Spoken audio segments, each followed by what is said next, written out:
New intro. So much love and appreciation to those of you who have been with me for the 2 year period plus that I've been doing this. Thank you for showing your love and support to the channel. And to anybody else who is brand new to the platform and you would like to support the channel, also, you can do it by way of Patreon, Anchor, the clothing store, and also the shoe shop that is listed in the comment description below. And again, thank you to any and all of you guys who have been here to support this channel during the 2+ year period. I wouldn't be able to do what I do every single day without you.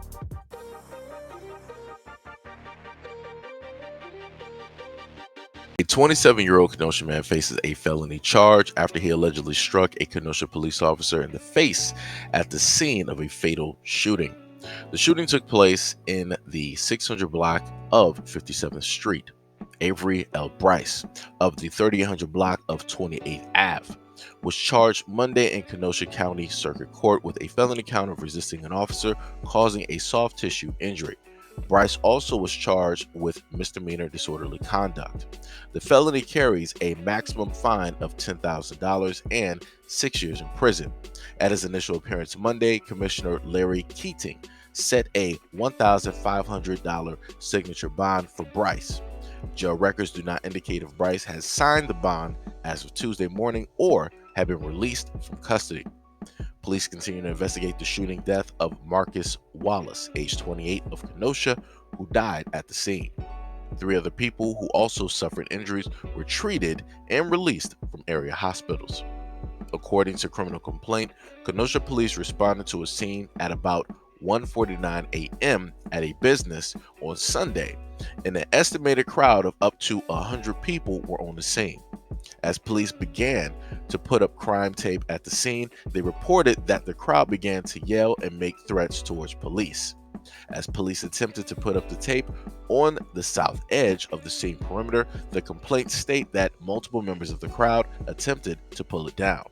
Officers at the scene had to push the crowd back multiple times and several arrests were made, the complaint states. About 16 uniformed officers were on the scene and the crowd size greatly outnumbered them, according to the complaint. Reportedly walked towards the crime scene tape and rushed towards one of the officers, who then deployed his pepper ball gun without any effect. As police attempted to take Brice into custody, one of the officers deployed his OC spray into Brice's face and placed him in the back of a squad car. While doing that, one of the officers suffered a gash on his face on his upper cheek, which bled quite a bit. The officer was treated for his injuries by medical personnel with the Kenosha Fire Department.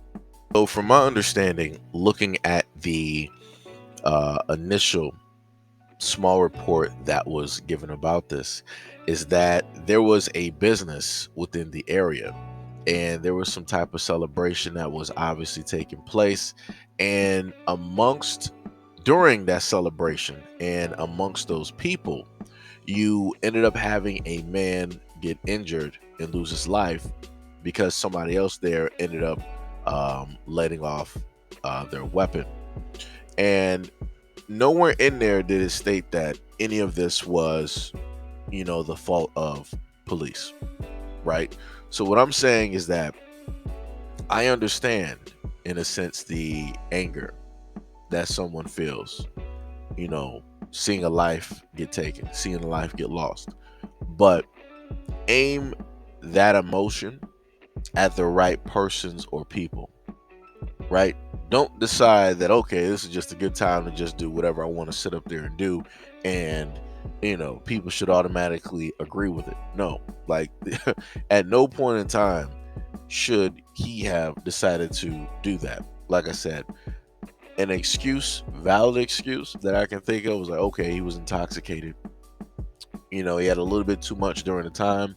He was highly emotional, and he wasn't in his right mind at the moment in time.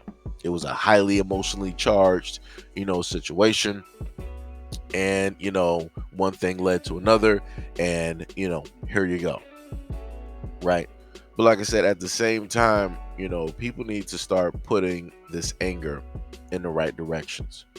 Now, if this happened by somebody who was obviously a part of the community, because obviously they were part of that 100-person crowd at that business. I'm not sure if it was a celebration or if it was a party or what have you. But obviously, the other person that did not get captured was a part of that crowd. So have an issue with that individual who was not there, who was not stating their side of the story as to the reason why the black man ended up losing his life. Like I said, there's a lot of stuff that we don't have control over, and then we have a lot of things that we do have control over. And one of the main things that we do have control over and that we can, stop, or that we can try to alleviate a little bit of, is the gun violence that takes place within the black community. That's something that, if I feel, right, that if and when we put enough effort directly into it, we can curb a lot of the gun violence that takes place amongst the young boys out here, and especially with the men out here, both young and old. Because there's a variety of different ways to handle situations versus just going to something that is meant to take a life. But anyways, let me know what y'all think about this video and everything that I stated in the comment description below. And as always, peace, love, and stay tuned for the next video.